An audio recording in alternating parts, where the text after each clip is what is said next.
He hadn't planned to see her again. The night had been a blur of champagne and arguments, the kind that happens when power meets exhaustion. Avenly Locke had stumbled into his path like a problem he didn't know how to solve. Soft where he was sharp, unguarded where he was hidden. Hi family, I need you to help subscribe to this channel to help us grow, and to help us give you more interesting stories. Thank you. Now let's continue.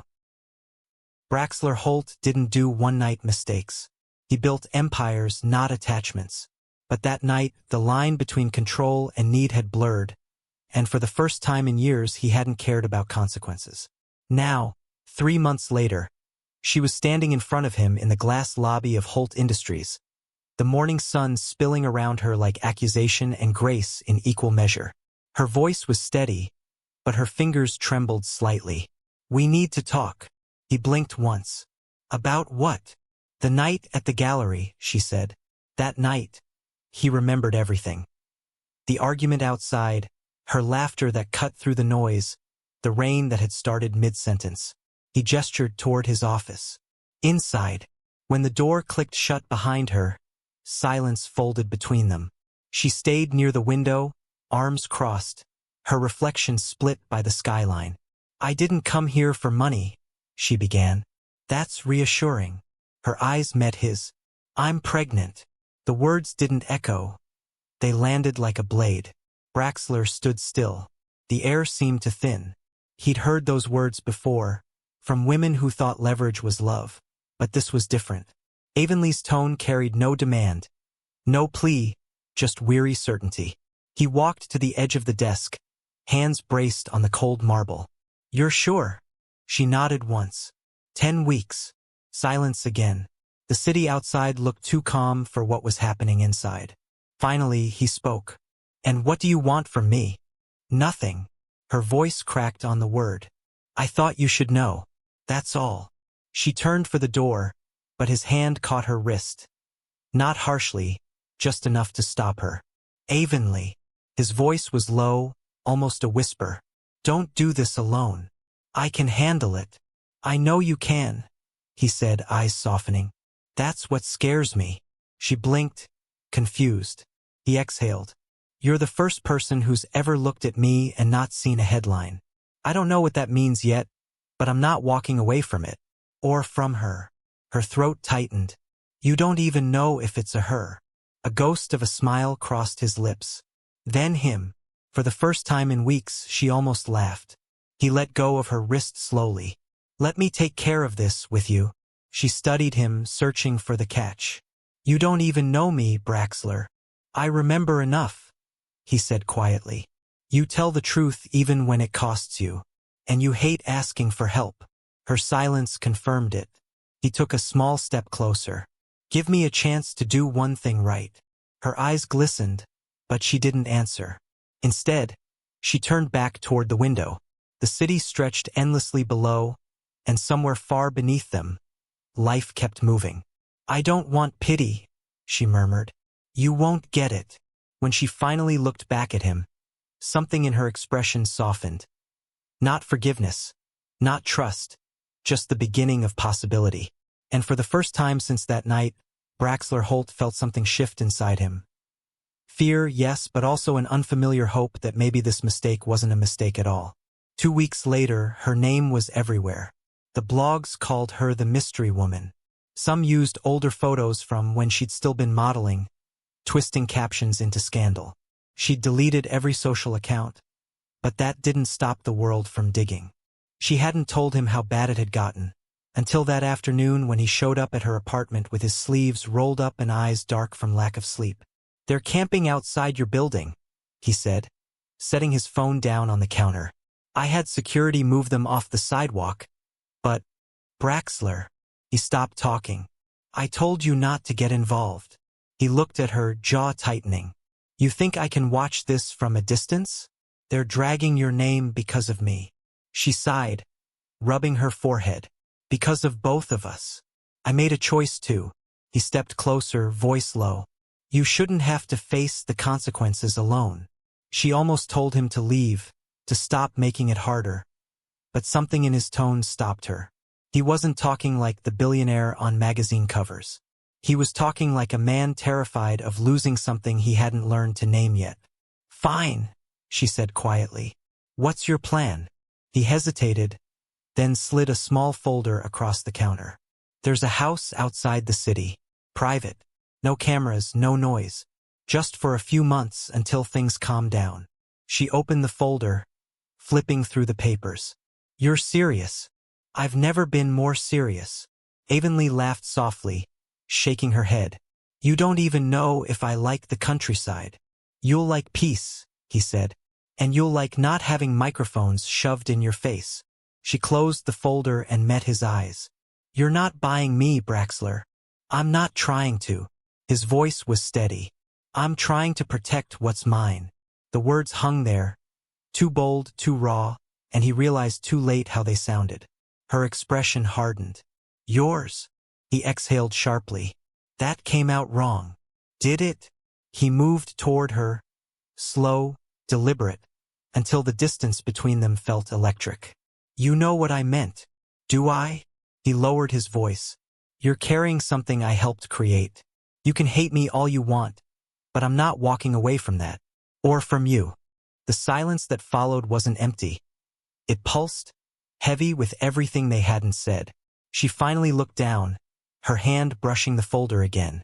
"You don't even know if we can make this work. Then let me find out." The house was quiet when they arrived. A wide porch wrapped around the front, and behind it, a stretch of trees led toward a lake that caught the light like glass. He'd told her she could bring anything she needed. She showed up with one suitcase. "Minimalist," he said, a small smile playing on his lips. "Practical," she replied. "You don't pack chaos for a retreat." That first week, they barely spoke. She spent mornings reading on the porch, hands resting protectively on her stomach. He took calls outside, pacing near the trees, running an empire from a distance. But the quiet started working on them. The sound of her humming in the kitchen. The way he'd leave coffee just the way she liked it, 2 spoons of sugar, no cream. One night, she found him sitting outside, staring at the lake. "You can't sleep either?" she asked. He turned slightly, gesturing to the chair beside him. "Join me in my insomnia?" She sat. The air was cool, stars bleeding into the water's reflection. "You know," she said softly, "I used to think people like you didn't feel guilt." He chuckled. "People like me? Men with too much power and too little time for anyone who isn't part of their world." He didn't answer for a moment. Then, "You're right. I used to be that man. And now," he looked at her, "now I'm scared. Because this." He gestured toward her, the quiet house, the small bump that had begun to show. "This feels real. And real things don't come with guarantees." She studied him in the moonlight, seeing for the first time the exhaustion beneath the arrogance. "Maybe that's the point," she whispered. He smiled faintly. "You sound like someone who's already accepted her fate." "I've accepted that I'm not running anymore," she said. For a long while, neither spoke. And somewhere in that silence, something between them shifted again. Not forgiveness, not yet, but something close. By the end of the second month, the tabloids had moved on. Their peace held until the first photo leaked. A blurred shot of her walking by the lake, visibly pregnant. The caption read, "The secret heir of Holt Industries?" By evening, the world knew again. He found her sitting on the steps when he returned from a furious call with his PR team. "I told you this would happen," she said softly. "I'll handle it. Braxler, I'll handle it." His voice broke on the words. She looked at him, saw the anger wasn't for her. It was for everything he couldn't control. He sank down beside her, pressing his palms over his face. "I wanted to give you peace. Instead, I brought the storm back." She touched his arm gently. "You can't control what the world does. You can only control how we face it." He looked at her hand, then at her eyes. "Together, together," she said. And for the first time, the word didn't feel fragile. Felt like a promise. The morning after the photo leak, the city woke to headlines again. By noon, stock prices dipped, His board was in chaos, and the calm they'd built began to crumble. Avenly watched it unfold from the television muted in the corner of the living room. Reporters camped by the main gate. Drones hovered above the lake like insects. She could feel the walls closing in, the same noise she had run from finding her all over again. When Braxler came in, his tie was gone, his expression unreadable. "They want a statement," he said. "The board's calling it a liability issue."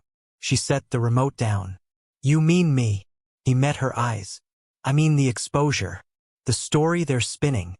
The one that says I trapped you?" she asked quietly. "Or the one that says you bought me?" He winced. "Both." Something inside her cracked. "And which one are you planning to confirm?" He took a step toward her, then stopped. "I was going to tell them the truth. That you slept with me once and I ended up pregnant," she said, voice shaking. "That's not truth, Braxler. That's humiliation." He breathed out hard, shoulders tense. "Then what do you want me to do?" She looked at him for a long time before answering. "Protect the baby. Forget me." He shook his head slowly. "I can't." "Try." When she turned away, he caught her wrist. Not with force this time, but with desperation. "Avenly, listen." "No," she pulled free, her voice low but cutting. "I won't be your apology project. I won't be the woman you keep out of guilt." The silence that followed felt final. She left that night. The next weeks were blur. She moved into a small apartment in the city under her maiden name. No security, no press, just quiet. She worked again, photography this time, taking portraits for small magazines that didn't care about her past. It wasn't glamorous, but it was hers. Still, some nights she caught herself watching the news, waiting for his face to appear. He never made the statement they demanded. He simply vanished from public life, rumors swirling in his place. When the contraction came 3 weeks early, she was alone. He found out the next morning through a single text from her friend. "She's in the hospital." Braxler didn't remember driving there. The corridors blurred, his pulse louder than his thoughts. When he reached the room, she was pale but awake, the small bundle already resting in her arms. "She's fine," Avenly said softly before he could speak. "She's perfect." He stopped beside the bed, staring at the baby like he didn't know how to breathe. Tiny fingers, impossible and real. He looked up at her. "You should have called me. You weren't supposed to be here." "I was always supposed to be here," he whispered. A tear slipped down her cheek, but she didn't move away when he sat on the edge of the bed. For the first time, they both looked at their daughter together. Silent, stunned, broken open. "She doesn't know anything about headlines," Avenly said. "Let's keep it that way." He nodded. "Whatever it takes." The world didn't stop demanding stories, but they stopped answering. He resigned from 2 boards, sold his penthouse, and moved into a smaller townhouse near the hospital. Every day he came to see them, sometimes with groceries, sometimes just to watch their daughter sleep. At first, she said little. Then, one evening, when the baby was 2 months old, Avenly opened the door before he knocked. "You don't have to keep showing up," she said. "I know." "Then why do you?" He smiled faintly. "Because every time I leave, I start counting the hours until I can come back." Something inside her eased. Not forgiveness, but the edge of it. Weeks later, she found him asleep on the couch, their daughter curled against his chest, his suit jacket serving as a blanket. She stood there quietly, heart softening despite herself. When he woke, he looked embarrassed. "She wouldn't sleep unless I held her." Avenly smiled. "Seems like she likes you." "I like her more." She hesitated. "You could stay tonight if you want. There's space." He looked at her, unsure if she meant it. "I mean it," she said. "We're both tired of pretending we don't need help." He nodded, eyes warm. "Then I'll stay." That was how it started again, quietly, without declarations or promises. Small things. Shared mornings, shared laughter, a rhythm that belonged only to them. Sometimes they argued, sometimes they fell silent for hours, but the silence no longer scared them. They'd already survived the loudest storm. And one night, When their daughter finally slept through till dawn, Avenly turned to him and said softly, "Maybe this was never a mistake." He touched her hand. "Maybe it was just the beginning." Spring came softly. The noise faded. Their rhythm didn't. Braxler worked from home most days now, his company run by a board he barely spoke to. Avenly began photographing again. Real people this time, families, faces without filters. Their daughter, Leora, filled the house with tiny chaos. Giggles, footsteps, demands that made every adult instinct bend and soften. One morning, Avenly found Braxler sitting on the floor surrounded by colored blocks, tie half loosened, the CEO of Holt Industries patiently learning to build a crooked tower. She laughed quietly. "You realize it's supposed to fall, right?" He looked up at her. "Then I guess I'm finally learning how to let things fall." It was moments like that that changed her, small, unannounced shifts that turned fear into trust. Still, some nights, she'd wake and find him pacing by the window, phone dark in his hand, the weight of his old life still pressing. "You're thinking again," she'd whisper. He'd glance at her, just wondering when it stops feeling like borrowed time. "It's not borrowed," she said. "It's ours. We paid for it with everything we lost." He smiled, weary but grateful. "You always know what to say." "No," she whispered. "I just finally know what matters." By midsummer, the press had found new obsessions. They could walk through town without whispers now. She started an exhibit, Portraits of Quiet Love, and on opening night, he showed up in a plain black shirt, holding their daughter like a secret. When people asked if he was the famous Braxler Holt, he only smiled. "Not tonight." Avenly watched from across the room, her chest full in a way that had nothing to do with pride and everything to do with peace. Later, when the lights dimmed and the guests trickled out, he came up behind her. "You didn't tell me your theme was us," he murmured. "It's not," she said, turning to face him. "It's about anyone who's ever survived love and still believed in it." His eyes softened. "Then it's definitely about us." She laughed. "Maybe a little." He reached out, fingers brushing her cheek. "You still make me nervous." "That's good," she said. "Means we're still real." Weeks later, when she came home exhausted and found the house quiet, candles lit, and Leora asleep, she almost laughed. "What is this?" "Dinner," he said, pulling out a chair. "And a question." Her brows lifted. "A question." He took a slow breath. "You once said you didn't want pity or promises. So I'm not offering those. I'm offering time, hours, as long as you'll have it." Her heart stumbled. "Braxler." He opened a small velvet box, nothing extravagant. Just a thin band with a single stone, simple and steady. "Not because the world expects it," he said. "Because she deserves a family that isn't afraid of itself." Tears welled before she could stop them. She nodded once. Then yes, for her, for us. He slipped the ring on her finger, and for the first time, there was no flashbulb, no audience. Just quiet, honest joy. They married quietly by the lake where they'd once hidden.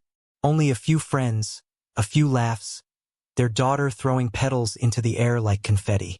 After the vows, he bent to whisper in her ear, "You remember when you told me to forget you?" She smiled against his shoulder. "I remember everything." "Good," he said, "because I never could." The lake house had become their world. Mornings began with sunlight spilling through the wide windows and Leora's small laughter echoing down the hallway. There was peace. Not the loud, fragile kind that demanded attention, but the soft one that came after storms. Avenly had begun photographing again, this time under her married name. The new exhibit had drawn gentle attention. Nothing invasive, nothing scandalous. Just art. Just her. But peace doesn't stay untouched forever. It began on a quiet Thursday. Braxler was in the study when his phone buzzed. A number he hadn't seen in years. He stared at it for a long time before answering. Braxler Holt. The voice was sharp, male, too familiar. "You thought disappearing would end it?" Braxler's silence was his answer. The voice chuckled darkly. "You owe me answers. The world's still watching, and I'm not taking the fall alone." Then the line went dead. He sat there, pulse steady but heavy. He tried to close that chapter, to bury everything that had once defined him. The money, the mistakes, the partnerships that weren't as clean as he'd hoped. When Avenly walked in, she saw it instantly, the tension in his jaw, the way his hand stayed clenched around the phone. "Who was that?" she asked softly. He hesitated. "Someone who used to know me before I was me." She came closer, eyes searching his. "Do you need to handle it?" He smiled faintly. "No. I just need to remember who I am now." But it wasn't that simple. Within days, old headlines resurfaced. Stories about questionable deals from years before, exaggerated and twisted. The tabloids painted him as a man hiding behind a new life, and even though most people had moved on, it still stung. At breakfast one morning, she caught him scrolling through articles on his phone. "You said you wouldn't read them," she murmured. "I know," he replied, locking the screen. I don't want you or Leora dragged into it." "You think I care about that?" she asked, her voice firm. "I care about you, about us, not the noise." He looked up, eyes softening. "You really believe we can live untouched by it all?" She reached for his hand. "We already are." The next few weeks were quiet again, but quieter in a different way, heavy, watchful.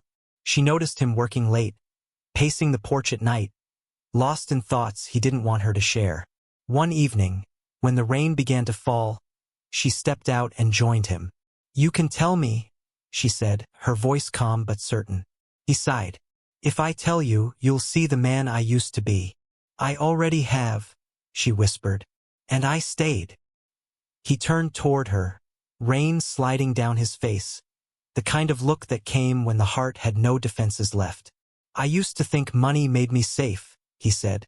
"Then I met you, and you ruined that illusion beautifully." She smiled faintly. "You're welcome." He laughed, a sound too human for a man who once hid behind everything. "I'm scared, Avenly. I'm scared of losing this." "You won't," she said, stepping closer. "Because now you know what to hold on to." He kissed her then. Not urgent, not desperate, but deep, grounding. Like a man reminding himself what home felt like. Weeks turned into months. The headlines faded again. The world forgot what it once cared about, and life went on. One night, after putting Leora to bed, Avenly walked into their room and found him sitting by the window, sketching on a pad. "What are you doing?" she asked. "Designing something," he said. "A place." "For what?" He looked up at her. "For us. A gallery. You always said art should live where people can feel it, not just stare at it." She blinked, surprised. "You're serious?" "I already bought the property," he said with a grin. "A corner building downtown. I want you to have it." Her voice trembled. "Braxler, I don't need." "I know," he said gently. "That's why it's right. Because you're not asking for it. And because it's time the world sees you the way I do." She went to him, wrapped her arms around his shoulders from behind, and pressed her cheek against his. "I don't care about the world," she whispered. "Just you. Just us." He smiled faintly. "Then let's build something that outlives both." That night, she lay beside him, watching the soft rise and fall of his chest, realizing how far they'd come. From strangers in a hotel room to a family that survived whispers and wounds. It wasn't the kind of love she'd dreamed of. It was quieter, braver, more human. And for the first time in her life, she didn't want perfect. She just wanted this. It started with a letter. Avenly found it one morning while cleaning the attic. An old box she thought she'd thrown away long ago. Dusty, unmarked, and heavier than it looked. Inside were a few of her photography prints from years back, a faded notebook, and at the bottom a small envelope with no return address. Her breath caught when she saw the handwriting. It was his, not Braxler's. The man she had been with before him, the one who had broken her trust so deeply she'd stopped believing in forever. Her fingers trembled as she opened it, the paper soft from time. "If you ever find this, know I was sorry. I didn't deserve your silence, but I understand it. I hope you find someone who stays." Her heart ached. Not for him, but for the version of herself who once believed love had to hurt. She sat there for a long time, lost in thought, before she realized Braxler was standing at the doorway, watching quietly. "What's that?" he asked softly. She hesitated, then held it up. "A ghost." He walked closer, crouched beside her. "Do I want to ask?" "I don't even want to tell it," she admitted. "It's nothing. Just something I never threw away." He nodded slowly, his gaze searching hers. "You can tell me anything, Avenly. You know that." "I know," she said and smiled faintly. "But some things are better left where they belong, in the past." He didn't press further. He just reached out and took her hand, grounding her back to the present. But something lingered after that day, a small distance she couldn't quite explain, as if the house itself had remembered something it wasn't supposed to. A week later, while Braxler was at a business meeting, the past found her again, in the form of a call from a publishing house. "Mrs. Holt? This is Rebecca Vaughn, from Horizon Press. We're publishing a biography on your husband's early career, and we've uncovered some interesting background connections, including a series of photos signed under your maiden name." Her stomach tightened. "Photos?" "Yes. Apparently you did some contract work for Holt Industries years before you ever met Mr. Holt. We'd love to confirm that." Avenly froze. She remembered those photos, the ones taken at a private corporate event years ago, before the night she and Braxler met. She hadn't known who the client was back then. "Ma'am?" the woman prompted gently. "Yes," Avenly said quietly. "That was me." She hung up moments later, her heart racing, because that meant that before their one night, their lives had already crossed. He just didn't know. That evening, she made dinner as usual, but her hands shook when she poured the wine. Braxler noticed immediately. "You're quiet," he said, setting down his fork. "I got a call today," she said softly. "From who?" "A publishing house. They're doing a book about your old company. They found my name connected to it." He frowned slightly. "How?" "I took photos for one of your corporate events. Years ago. I didn't know it was your company then." He leaned back, processing. "That's not a big deal, Avenly." She nodded, but her voice faltered. "There's more. I met your former partner that night. He was the one I dated briefly before you." The silence stretched long and sharp. Braxler's jaw clenched. "You're saying, before we met, you were with him?" "Yes," she whispered. "I didn't know you two were connected. I swear, I didn't know until today." He stood slowly, his face unreadable. "And you never thought to tell me?" "I didn't remember him until after everything happened between us. It was years ago, Brax." He turned away, rubbing a hand over his face. "God, I spent months fighting off that man's ghost in my business. And now I find out he had a piece of my personal life too." "It's not like that," she said desperately. "He was a mistake, nothing more." Braxler's voice softened, but the pain in it was unmistakable. "You could have told me. I was afraid it would ruin what we had," she admitted. "I didn't want you to see me differently." He looked at her then, eyes tired, voice quieter.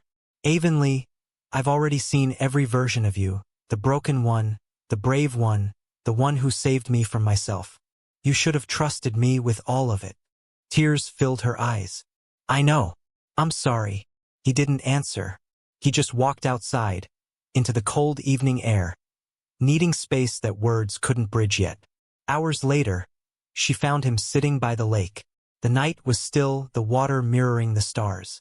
"I didn't mean to keep it from you," she said softly. "I just wanted to protect what we built." He didn't look at her at first. "You don't protect love by hiding the truth. You protect it by letting it see you fully." She swallowed hard. "Then see me now. Not the woman who made mistakes. The woman who chose you after everything." Finally, he looked at her. "I do see you. I just needed time to remember that this us wasn't born out of lies. It was born out of a second chance." She stepped closer, voice breaking. "And I'm not wasting that chance. Not now, not ever." He reached for her hand slowly, pulling her into him. "Then don't. We've both been haunted by the past long enough." She pressed her forehead to his, whispering, "I love you." He exhaled softly. Then let's start again. No ghosts. No secrets. That night, for the first time in weeks, they slept in each other's arms again. Not as two people afraid of losing, but as two who had finally learned how to stay. And as the sun rose, spilling gold across the lake, Avenly realized that maybe love wasn't about perfect beginnings after all. It was about surviving every imperfect truth, together. The following months passed like quiet waves, not calm, but steady. Some days were full of laughter, others, silence. But every morning, they still woke up beside each other. And that was enough. Braxler began sketching again, not deals or blueprints, but spaces. The gallery he'd promised her slowly became real. A place of glass and brick and light, where every wall would hold a story that wasn't about perfection, but survival. Avenly threw herself into the work with him. Between motherhood, art, and rebuilding their trust, she found herself rediscovering a part of her she'd buried long ago. The woman who loved creating things that made people feel. Every afternoon, they'd take Leora to the construction site. She'd toddle around with a tiny pink hard hat, squealing at everything, while they stood back watching, half amused, half amazed that this was their life now. One day, as the workers packed up and the sun began to sink, Avenly stood in what would soon be the main hall. The floor wasn't done, the walls were bare, but in her eyes, it was already beautiful. "This is it," she whispered. Braxler came up behind her, wrapping his arms around her waist. "It's more than a building." She leaned back against him. "It's proof." He smiled against her temple. "Proof of what?" "That we didn't give up." He kissed her shoulder softly. "You almost sound like you believe in forever again." "I do," she said quietly. "But only because it looks like this." The grand opening came 6 months later. They didn't invite the press this time, no red carpets, no formal speeches. Just friends, artists, and families who'd once been touched by her work. The gallery shimmered with soft light. The walls were lined with portraits, real people, real stories. Among them hung a photograph she hadn't told Braxler about. A candid shot she'd taken of him and Leora sitting in the grass outside the house. Heads bent together, sunlight caught in their hair. When he saw it, he stopped in his tracks. "You took this." She smiled gently. "You looked happy. I wanted to remember it." He turned to her, his voice low. This is what home feels like." And for once, the world around them didn't matter. As the last guests left and the soft music faded, they stayed back in the empty gallery. The lights cast golden shadows, and the air smelled faintly of fresh paint and roses from the opening. "You know," Braxler said, running his hand along the wall, "I thought I was building this for you." "And now?" she asked. "Now I realize you were building it for both of us. You just let me think I was the one leading." She laughed softly. "Letting you think you're in charge keeps the peace." He grinned. "So that's your secret?" "One of many," she teased. He pulled her closer, eyes warm. "Promise me something." "What?" "That no matter what the world throws at us, we'll keep choosing this. The work, the chaos, the love. All of it." She met his gaze, steady and sure. "Always." Then she kissed him, slow, certain, full of quiet fire. It wasn't the kind of passion born out of confusion or heat. It was something deeper, the kind that comes when two people have already seen each other at their worst and still want more. That night, they drove home with Leora asleep in the back seat. The radio hummed softly, the kind of old song that makes silence feel alive. At a red light, Avenly glanced at him. "You ever think about how strange this all is?" she asked. He smiled faintly. "That we went from strangers to parents in the blink of an eye?" She nodded. "That love found us when we weren't even looking." He reached for her hand on the console. "Love doesn't wait for timing, Avenue. It just crashes in and dares you to survive it." She smiled, resting her head against the window. "Then I'm glad we did." When they got home, the night air was warm. She carried Leora to her room, tucked her in, and stood watching her sleep. "She looks like you when she's dreaming," Braxler said from the doorway. Avenly turned, smiling. "You mean she frowns in her sleep?" He chuckled. Exactly. They stood there for a while, just watching their daughter breathe. And in that quiet, it hit her. How love had shifted from something unpredictable to something deeply rooted. Later, when they finally went to bed, she whispered, "We're really doing this, aren't we?" He turned to her, voice barely audible. "We've already done it, Avenly." And that night, under soft lamplight, they held each other like people who finally understood that forever wasn't a promise. It was a decision they'd keep making every single day. It started quietly, as most storms do. One afternoon, while Braxler was reviewing contracts in his office, his assistant came in looking uneasy.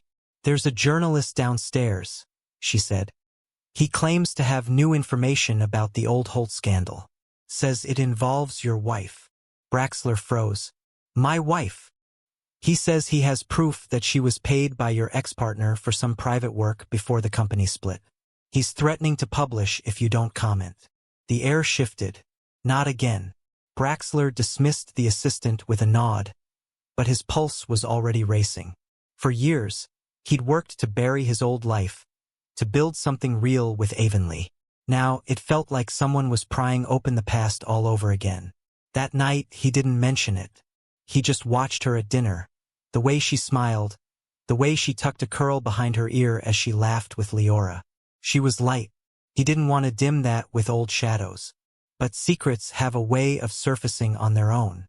The next morning, while she made breakfast, her phone lit up with a message from an unknown number. Her hands stilled when she read it. "You think your husband will still look at you the same once he knows who paid for those photos?" Her heart dropped.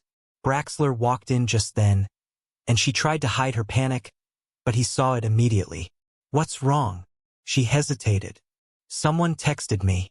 "Show me." She handed him the phone. He read it once, then twice, his expression darkening.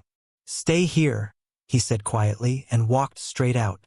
2 hours later, he was standing in the marble lobby of a downtown newspaper building, staring down a smug man in a gray suit. "You think you can threaten my wife and get away with it?" Braxler's tone was calm, but his eyes were cold. The journalist shrugged. "It's public record, Mr. Holt. People deserve to know who the woman behind your redemption story really is." "You mean the woman who saved my life?" Braxler shot back. "Who raised my child when the world tried to tear me apart?" The man hesitated, but Braxler didn't stop. "You think gossip is truth, but truth is what happens after the gossip fades. When the lights go off and people like her are still standing." He leaned closer. "You print one word, and I'll make sure every publication knows exactly how low you had to crawl to dig this up." The journalist swallowed, visibly shaken. When Braxler left, his hands were trembling. Not from anger, but from fear. Fear of how much this woman meant to him, how deeply she'd rooted herself in the quiet corners of his soul. At home, Avenly was pacing the living room when he returned. "You shouldn't have gone there," she said. "They'll only twist it more." "I don't care what they do," he said. "I care about you." Tears welled in her eyes. "Braxler, what if this never stops? What if they keep digging and twisting until we're right back where we started?" He stepped closer, cupping her face in his hands. "Then let them. They can't destroy what they didn't build." She pressed her forehead to his chest, whispering, "I don't want to keep living like this, waiting for peace to end." He held her tighter. "Then we don't wait. We live through it." For a few days they stayed quiet. No interviews, no statements. The world speculated, then lost interest, as it always did. But something in both of them shifted. They realized that silence was no longer enough. So they did something unexpected. At the next gallery exhibit, instead of hiding from the whispers, Avenly stepped into the spotlight herself. When reporters asked her about the photos, she smiled calmly. "Yes," she said. "I took those photos. I was hired to capture a story I didn't understand then. But now I do. I understand power and loss and redemption. That's what this gallery is about. Not money, not secrets, just truth." Her honesty silenced them more effectively than denial ever could.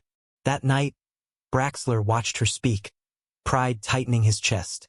She didn't flinch. She didn't hide. She owned every piece of herself, and somehow, that made her glow even brighter.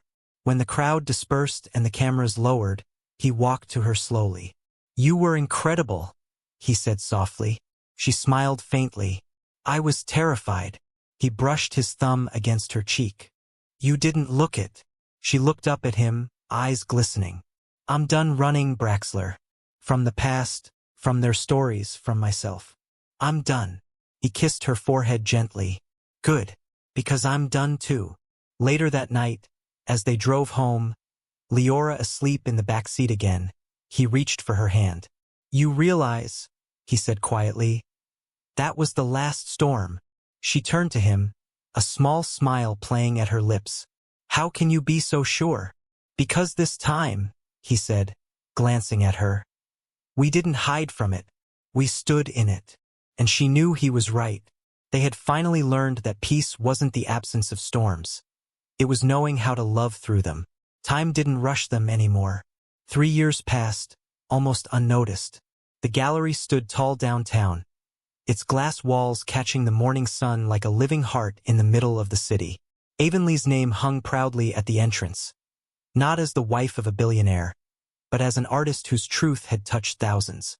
She no longer took photos for anyone else. Instead, she taught. Every Saturday morning, she held workshops in one of the smaller gallery rooms, teaching young photographers how to see emotion, not just beauty. Sometimes, she'd catch a glimpse of herself in the mirror and barely recognize the woman staring back. Calmer, softer, with a quiet kind of strength that only comes from surviving something and still choosing tenderness. Braxler had changed too. He still ran his company, but from a distance now. He preferred to work from home, often sitting at the kitchen table with coffee beside him and Leora's drawings scattered across his laptop. The man who once measured his worth in profit had learned to find joy in simpler numbers. The number of days without calls after dinner, the number of bedtime stories read before Leora fell asleep, the number of times Avenly's laughter filled a room. And every time she smiled at him, he remembered the night she said yes, not because she needed him, but because she wanted to choose him every day. Leora was 6 now. A curious, fearless little thing with her mother's eyes and her father's stubbornness. She loved art like Avenly, but she loved asking questions even more. One evening, while they were all in the backyard, she sat on the grass with a notebook and asked, "Mommy, how did you and Daddy meet?" Avenly froze for a second, then laughed softly. "That's a long story, honey." Leora tilted her head. "Was it love at first sight?" Braxler chuckled from where he sat beside the grill. "It was complicated." "Complicated," Leora repeated, frowning like she was solving a puzzle. Avenly smiled, her eyes meeting Braxler's. "Let's just say your dad was the last person I expected to keep." He grinned. "And your mom was the only person who ever told me no." Leora giggled. "And you still married her?" "I begged," Braxler said with a mock sigh. "A lot." Avenly laughed, tossing a grape at him. "He's not lying." It became one of those golden evenings, easy and warm, the kind of moment you wish you could freeze and live inside forever. Later that night, after they'd put Leora to bed, Avenly stepped out to the porch.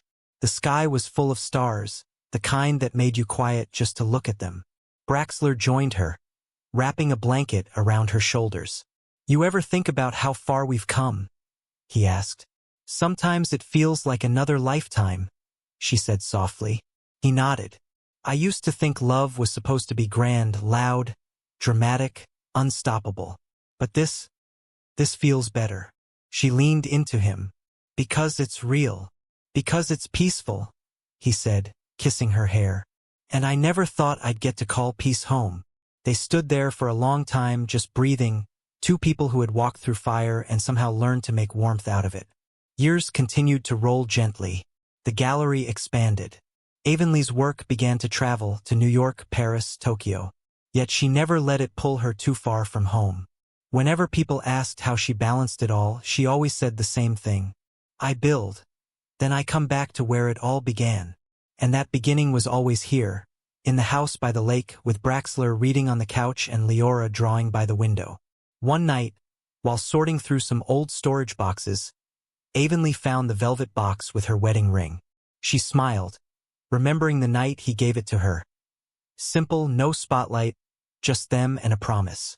When she slipped it back on, Braxler walked in holding 2 mugs of tea. "You still wear that sometimes," he said softly. "Always," she replied. "Even when I forget it's there." He looked at her for a long time before saying, "You know, every time I see that ring, I still remember the man I was before you, and I thank God you never met him." She smiled, stepping closer. "Maybe I did. Maybe I met pieces of him when you didn't even know they were still there." He nodded slowly, eyes glimmering. "And you loved me anyway." "Always," she whispered. They went to bed that night with the windows open, the lake breeze brushing against the curtains.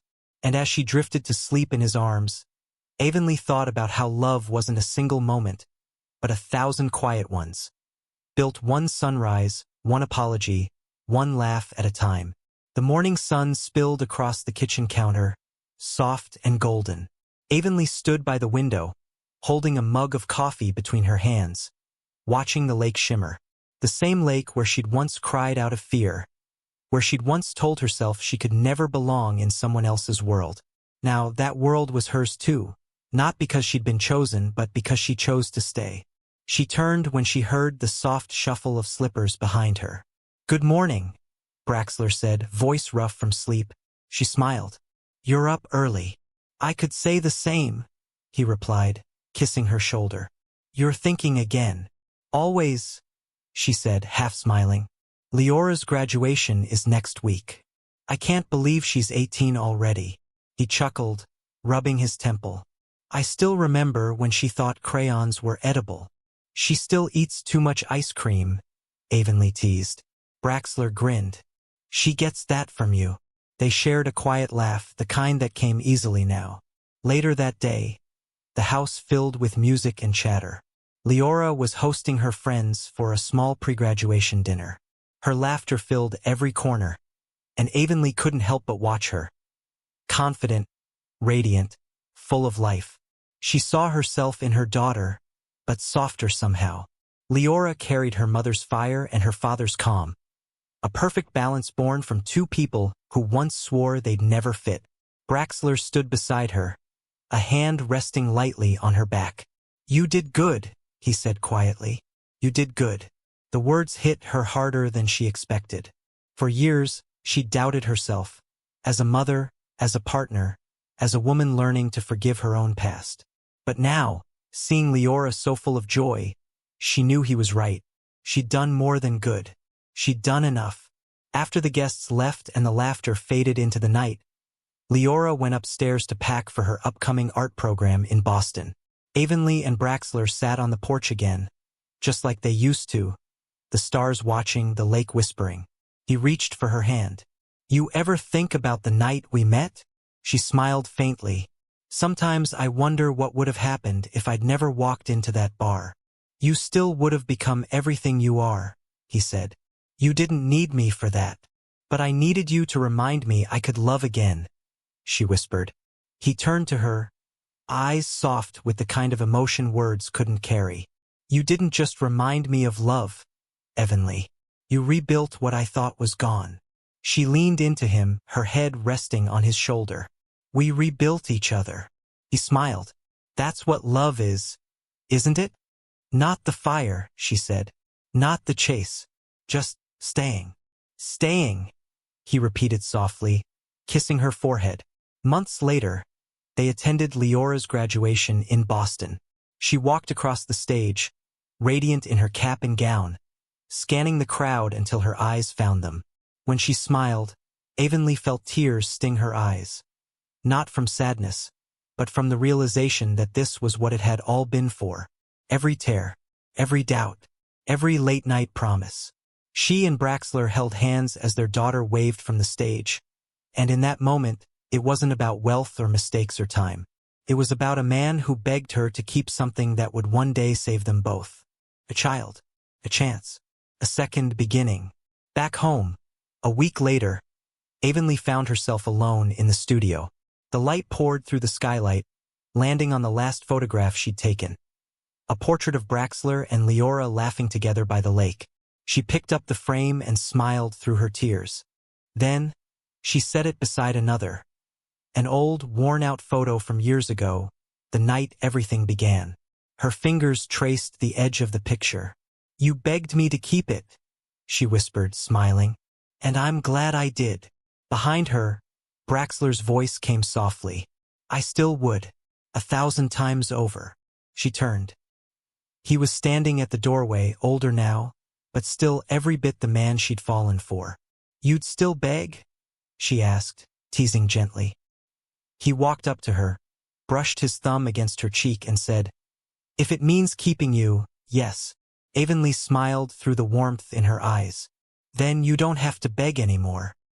He kissed her, slow and certain, as sunlight spilled across them. Outside, the world moved, seasons changing, time flowing. But inside that room, it was just them. The woman who once ran from love and the man who learned to kneel for it. Two lives that began with one night and ended with forever.